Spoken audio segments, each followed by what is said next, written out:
Kenapa desakan ini begitu luar biasa? Karena memang kasus ini menjadi tidak logis. Apalagi ada 6 korban jiwa dari anak-anak muda yang mungkin usianya baru 20-an tahun.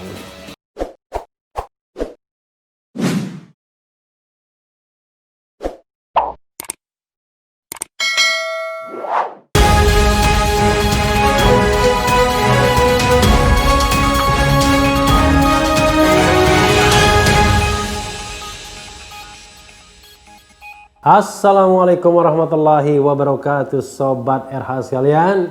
Jumpa lagi kita di channel yang keren ini, Keren Cadas.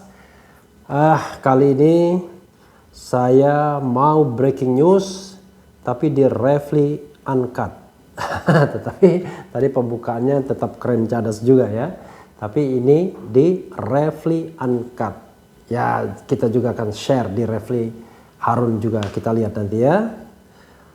Yang jelas adalah ini ada berita mengenai para pihak yang sudah menyampaikan usulan perlunya dibentuk tim independen untuk melakukan penyelidikan, menemukan fakta terhadap peristiwa tewasnya 6 Laskar Front Pembela Islam. Karena sangat banyak kejanggalan dari mengikuti informasi yang ada. Neta Espane menyebut 7 kejanggalan, Rai Rangkuti menyebut 6 kejanggalan, ada yang mengatakan itu pembantaian, ada yang mengatakan ini hal yang aneh dan lain sebagainya dan lain sebagainya. Nah, ini ternyata ada daftar pihak atau organisasi yang sudah menyampaikan mengusulkan pembentukan tim independen ya. Jadi tim independen itu tim yang jelas terlepas dari kepentingan dua pihak, baik kepentingan pihak kepolisian maupun kepentingan pihak FPI. Jadi harus steril tim itu, bukan tim untuk menjaga kedua belah pihak, tapi tim yang mau mencari kebenaran bukan pembenaran. Kita lihat ya dari faktakini.net, tokoh dan kelompok yang meminta dibentuk TPF tewasnya 6 Laskar FPI hingga Rabu 9 Desember 2020 malam, Kamis 10 Desember 2020 ya, yang sudah menyampaikan usulan tim yang independen pencari fakta ya, yaitu 1 Fadlizon anggota DPR, 2 Mardani Alisera anggota DPR, 3 Habibur Rahman anggota DPR, 4 Neta Espane dari IPW Indonesia Police Watch ya, 5 Usman Hamid dari Amnesty International Indonesia, 6 dari PP Muhammadiyah, 7 dari PAHAM. PAHAM ini adalah lini hukum dari Partai PKS ya. 8 Kontras, Komisi untuk Orang Hilang dan Korban Tindak Kekerasan ya. 9 Hidayat Nur Wahid anggota DPR, 10 Fahira Idris anggota DPD dari DKI Jakarta, 11 Kalam UI, 12 LBH Jakarta, 13 YLBHI Yayasan Lembaga Bantuan Hukum Indonesia, 14 ICJR ya, ICJR itu Indonesia lupa saya ya, ICJR ya, ICJR ya. Kemudian 15 IJRS, 16 Refli Harun ya, karena saya juga memang berkali-kali menyatakan mengemukakan pentingnya yang namanya tim pencari fakta independen tersebut. 17 Romo Syafi'i anggota DPR dari Partai Keadilan Sejahtera ya. Kemudian HRWG ya. Kemudian 19 Institut Perempuan, 20 LBH Masyarakat, 21 LAIB ya, Lembaga Independen Pemantau Peradilan ini ya. 22 Kontras, wah ini Kontras sepertinya 2 kali disebut ya. 23 Setara Institute, 24 PSHK ya. PSHK itu adalah Pusat Studi Hukum dan Kebijakan Indonesia. 25 LSAM, Lembaga Studi dan Advokasi Masyarakat, 26 Amnesty International Indonesia, 2 kali disebut tadi karena ada Usman Hamid sudah ya. 27 Public Virtue Institute, kemudian ada PBHI, kemudian ada PILNET, ada ICEL ya, Indonesian Center for Environmental Law ya. Kemudian 31 Nasir Jamil, anggota DPR RI. 32 ada Asosiasi LBH APIK Indonesia ya. APIK itu LBH yang bergerak di bidang pembelaan perempuan, karena dalam kasus atau dalam peristiwa itu di mobil yang membawa rombongan Habib Rizik itu ada wanita dan anak-anak, bahkan bayi ya. Kemudian ada Imparsial, ada LBH Pers, ada Majelis Nasional Kahmi. 36 ada Adang Doro Jatun, anggota DPR dari Partai Keadilan Sejahtera. Kemudian 37 Rabita Alawiyah. Kemudian 38 Hamdan Zulfa dari Syarikat Islam. Kemudian Komnas HAM. 40 Aagim. 41 Jazuli Juwaini, anggota DPR. Kemudian Ustadz Abdus Somad. Kemudian Dewan Dakwah Islamiyah Indonesia DDII.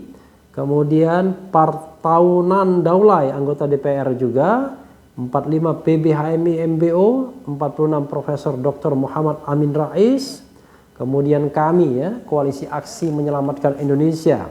Kemudian Matlaul Anwar, organisasi Tengku Zulkarnain ya, DTNPA 212. Jadi Persaudaraan Alumni 212. Kemudian 51 Majelis Mujahidin. 52 PP Al-Irsyad Al-Islamiyah. 53 Persis, kemudian 54 Hidayatullah. 55 Taklimat MUI Majelis Ulama Indonesia.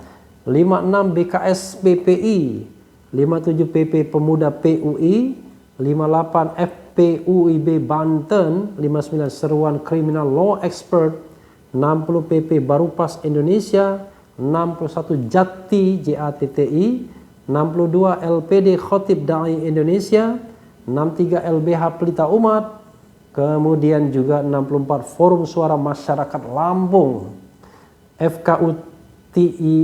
FKUTIRB Riau, kemudian APIB, APIB, kemudian IKAMI, Korlabi, TPUA, AKTA. AKTA itu Advokat Cinta Tanah Air ya. Kemudian Markas Besar Kokam Muhammadiyah ini, pejabat, Forum Pondok Pesantren Ciamis, Wahda Islamiyah, Auma Ijmi, Ikatan Cendekiawan Muslim Indonesia ke-76 ya. Kemudian 77 NU garis lurus.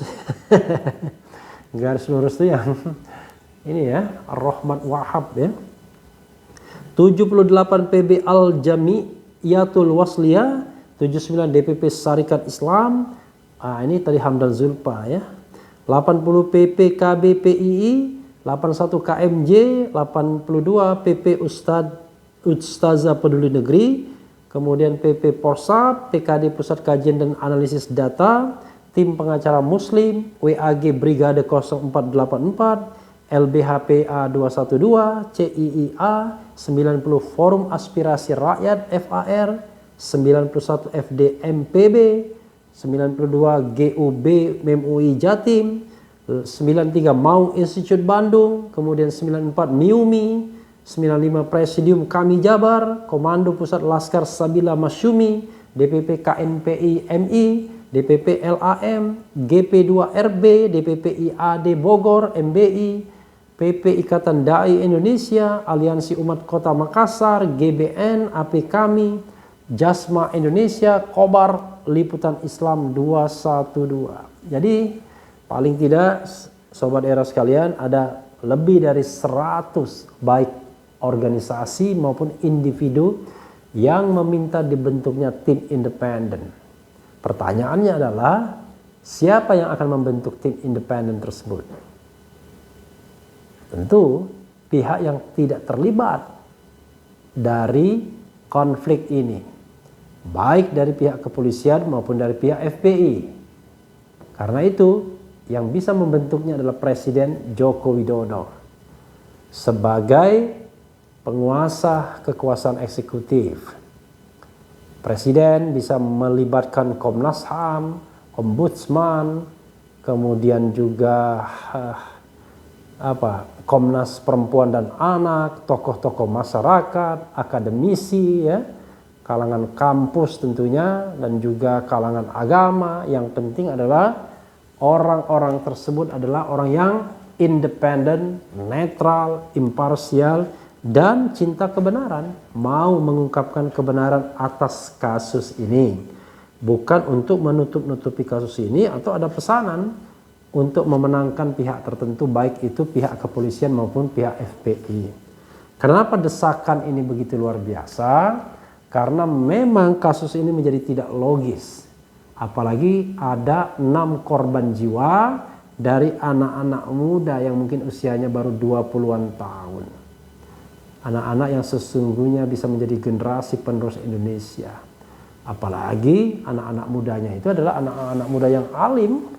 Perkara kita suka atau tidak dengan gerakan FPI, tetapi mereka memiliki standar sendiri soal penerapan agama dan keyakinan mereka yang harusnya kita hormati juga. Karena belum tentu kita jauh lebih baik dari mereka, mungkin bahkan lebih buruk, ya. Karena itulah menurut saya upaya ini harus disambut Presiden Joko Widodo. Sekali lagi, mudah-mudahan ini bisa membuat terang kasus ini dan kita tidak hidup dalam spekulasi dan ketidakadilan, dan kita bisa menegakkan prinsip negara hukum. Sobat Era sekalian, yang penting tetap di channel ini di Refli Uncut. Wassalamualaikum warahmatullahi wabarakatuh.